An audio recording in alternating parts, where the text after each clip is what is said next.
We're on the record in People versus Travis Eisenhower, case number 245362. If I could have counsel with your appearances. Tara Cook on behalf of the people. Adam Byrne on behalf of Mr. Eisenhower, who's present, standing to my right. This is the date and time set for sentencing in this matter. The record should reflect Mr. Eisenhower's present here in the courtroom today. Eisenhower, did you have an opportunity to go through the sentencing report? Vernon, are there any additions, deletions, or corrections? No, Your Honor. Are there any challenges to this form? No, not. Ms. Cope, do people have any additions, deletions, or corrections? No, Your Honor. Any challenges to this form? No, Your Honor. Anything on behalf of the people for now? Your Honor, I have known Travis for a very long time.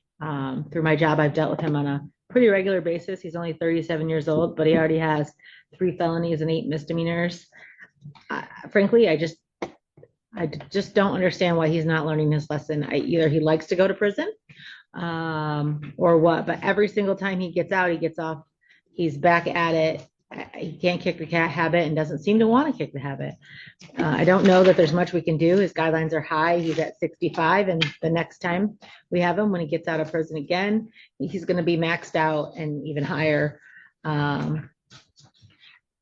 I just really honestly don't know what to do with him. I hope that he realizes this isn't the life he wants, because at 37, he probably has a chance at something more than this. But if not, we're just going to keep seeing each other.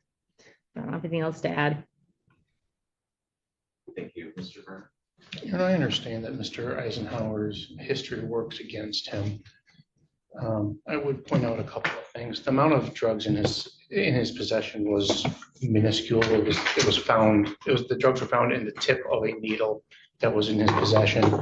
That doesn't condemn. I mean, that's still a crime, and he admitted to that. I think it gives some perspective as to the danger he poses to other people. I think that is minimal.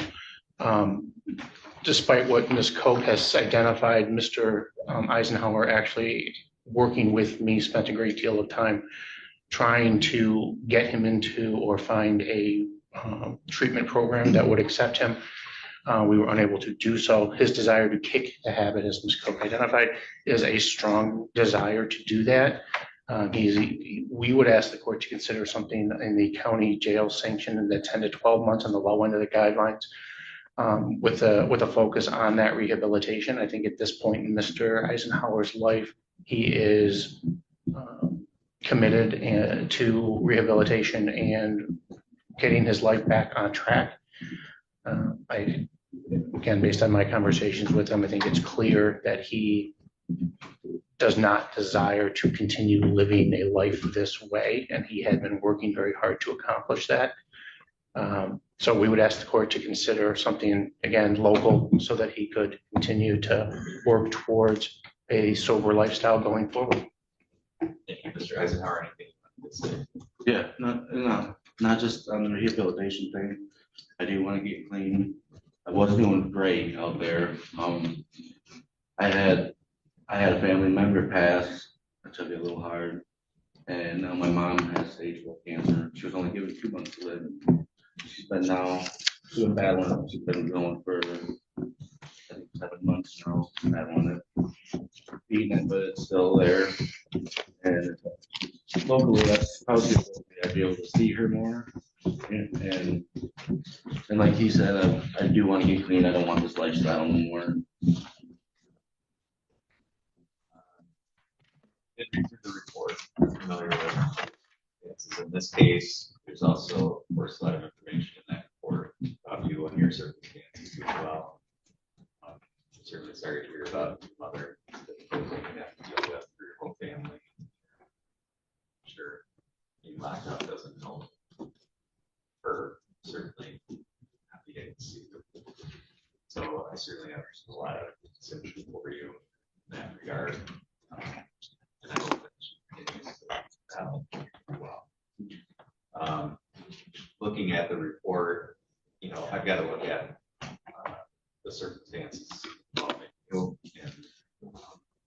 where we're at this point in terms of what is an appropriate sanction. I agree that the particular crime in this case wasn't particularly serious. You didn't have a large amount of substances. But as the lawyers have said, your past record starts to catch up with you in terms of the scoring, which leads to prison guidelines, which is, the guidelines here cover up to 4 years. I don't think that's warranted because of the nature of the crime here.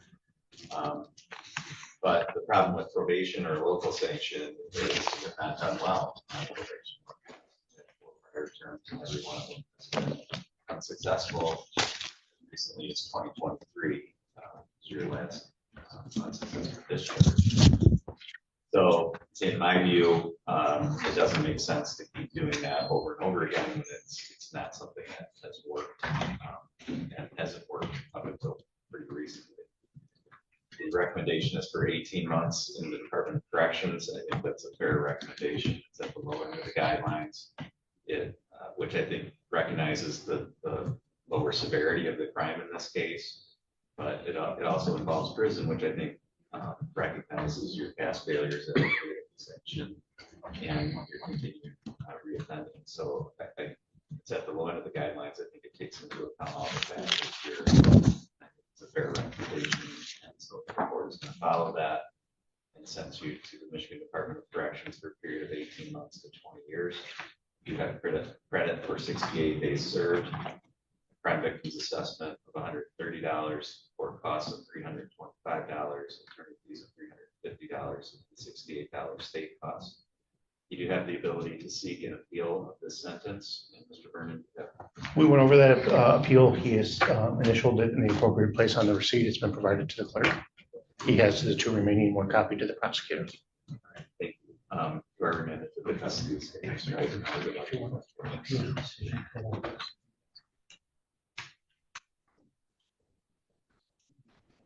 Thank you. 14 days. Yeah, that's fine.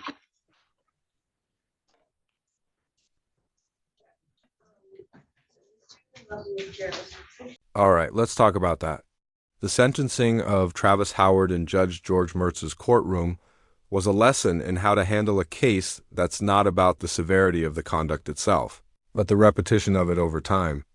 Judge Mertz was steady as always, patient, polite, and direct, clearly weighing the arguments, but never losing sight of the bigger picture. On the prosecution side, Ms. Koch didn't sugarcoat a thing. She's known Howard for years, and in her view, his record 3 felonies and 8 misdemeanors speaks for itself. Her frustration came through without crossing into theatrics, noting that every time he's released, he's back in the system before long. The defense, represented by Mr. Bernard, leaned hard on mitigation. He painted a picture of a man with only a trace amount of contraband in his possession, someone who had been trying to find treatment but couldn't secure placement.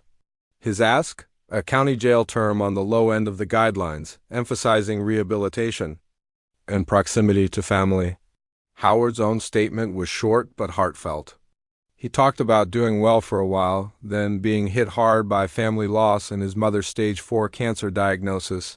He expressed a genuine desire to change and to be close enough to visit her if given a local sentence.